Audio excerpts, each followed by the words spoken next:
15 तारखेला इलेक्शन आहे, तर 15 तारखेच्या इलेक्शनमध्ये मला कसं निवडून द्यायचं, एखाद्या सुशिक्षित उमेदवाराला कसं निवडून द्यायचं त्याची प्रक्रिया सांगतो तुम्हाला. 4 उमेदवार उभे आहेत, 4मध्ये प्रत्येक अ ब क ड मध्ये प्रत्येक ह्याच्यामधले एक बटन दाबून आपली मतदान प्रक्रिया पूर्ण होईल. त्यामध्ये 20 अ मध्ये 9 नंबरचं बटन आहे, खाली निशाणी पुस्तक आहे. 9 नंबरच्या बटनासमोर बटन दाबायचं आहे आणि मला प्रचंड बहुमताने विजय करायचा. अरे रोहित दादा तुम आगे बढ़ो, हम तुम्हारे साथ हैं। रोहित दादा तुम आगे बढ़ो, हम तुम्हारे साथ हैं।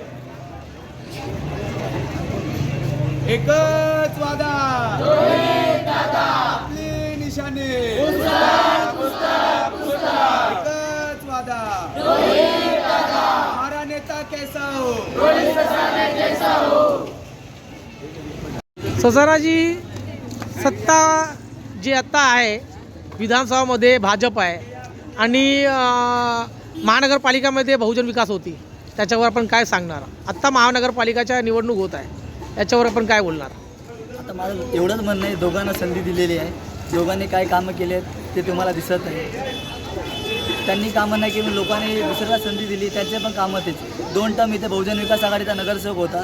2009 नंतर इथे गटारं बनलेली नाहीत. 2009ला स्थापना झाली आहे. ग्रामपंचायतच्या काळामध्ये गटारं बनलेली आहेत, त्यानंतर गटारं बनलेली नाहीत. आणि लॉकडाऊनमध्ये इकडच्या ज्या तेव्हाच्या ज्या विद्यमान नगरसेविका होत्या शकुंतला शेळके मॅडम, त्या लॉकडाऊनच्या काळामध्ये ऑफिस खोलून पळून गेल्या. जेव्हा त्यांची जबाबदारी होती लोकांसाठी लढणं होतं, फाईट करणं होतं, स्वतःचा जीव वाचवण्यासाठी त्या पळून गेल्या. आणि बहुजन विकास आघाडीला संधी दिलेली आहे, आपलं BJPला संधी दिली आहे. तर कधी नव्हतं वसई विरारमध्ये खड्डे भरण्याच्या कामाची ओपनिंग झालेली आहे. फक्त कामं रीलमध्ये दिसत आहे. म्हणजे दोघांनाही संधी दिली, पिवळ्याला पण ट्राय केलं, भगव्याला पण ट्राय केलं.